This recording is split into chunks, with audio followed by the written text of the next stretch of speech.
Hey guys, Cam here from Pocket-lint, and in the run-up to the Galaxy Note 20 launch there were lots of rumours suggesting that it would just be an S20, but with an S Pen. But it turns out that in so many different ways the Note 20 isn't that. It's something different. So in this video I'm going to compare the two phones, the Note 20 and the Galaxy S20, to try and help you decide which one is the best one for you. If you do like this video and find it useful, please do hit that thumbs up, and to be sure you don't miss any more of them, press subscribe. So back to the phones, and side by side you'll immediately notice the difference between the two of them.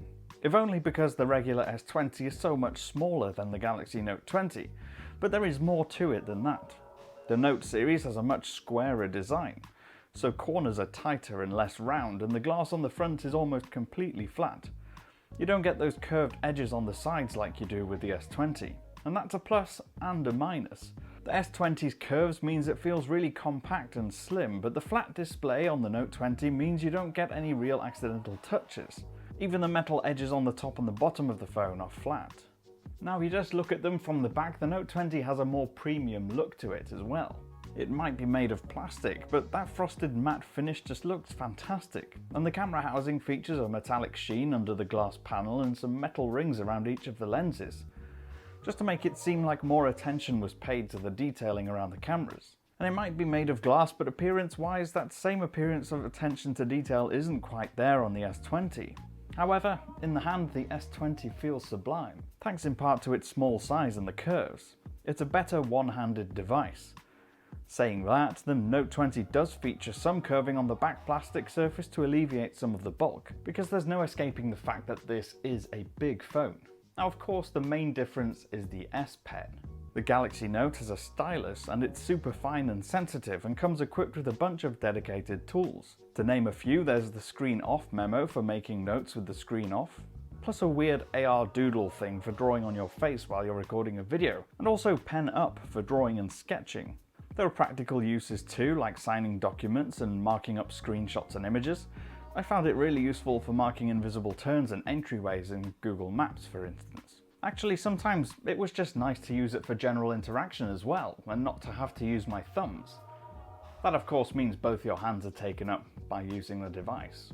Now onto the screens, and in terms of overall quality, the S20 is the one with the better display here, for a couple of reasons. Its maximum resolution is noticeably sharper than the display on the Note 20. That's partly down to the number of pixels on the screen, and partly because they're crammed into a smaller space. You also get a higher refresh rate at 120Hz. When activated, it does make things like the app drawer and notification shade launching feel a little bit smoother. The only downside is if you want those buttery smooth animations when you're swiping through menus, you have to disable the maximum resolution. Still, on the display this size, that's not an issue. It's still more pixel dense than the Note 20. As far as gaming and movie watching goes though, both look very similar in terms of colour reproduction. And actually the bigger display is a benefit here on the Note 20. Plus the fact that it's flat means your videos don't curl over the edges or distort. Now if you want the higher refresh rates and a bigger screen, you can always go for the Galaxy S20 Plus, which is the same in so many ways as the Galaxy S20, but just bigger. Now switching over to performance, and there's really not a lot in this one. Whether you're talking battery longevity or app loading and game performance, there's nothing to choose between them. They're both powered by the same Exynos processor, or Snapdragon chip in other markets, and so both load the top games without any effort at all, and with little in the way of stuttering or lag. Battery life is only relatively good on both phones. That said, we didn't seem to have as much left over after a busy day as we might on a OnePlus or Oppo phone. We finished each day between about 25 and 30% left over, charging it overnight, every night.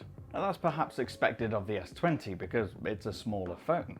But we would have liked to have seen a much bigger battery on the Note 20. It's only 4,300 mAh, and that's just 300 mAh more than the 4,000 on the S20. There's a lower resolution display, sure, but we still didn't seem to get much more out of it. That's perhaps down to the Exynos chip's efficiency, or lack of it. There's not a lot to say on the camera front. Both phones feature exactly the same camera makeup on the back. It's the same triple camera system made up of a 12 megapixel primary, a 64 megapixel telephoto zoom, and a 12 megapixel ultrawide. And since they both use Samsung's own processing powers, the results are almost identical between the two phones as well, regardless of which of the cameras you use. The thing to note here is that on the whole, the results are generally sharp, colourful, and you have a good balance between highlights and shadows. They do take really good photos in daylight.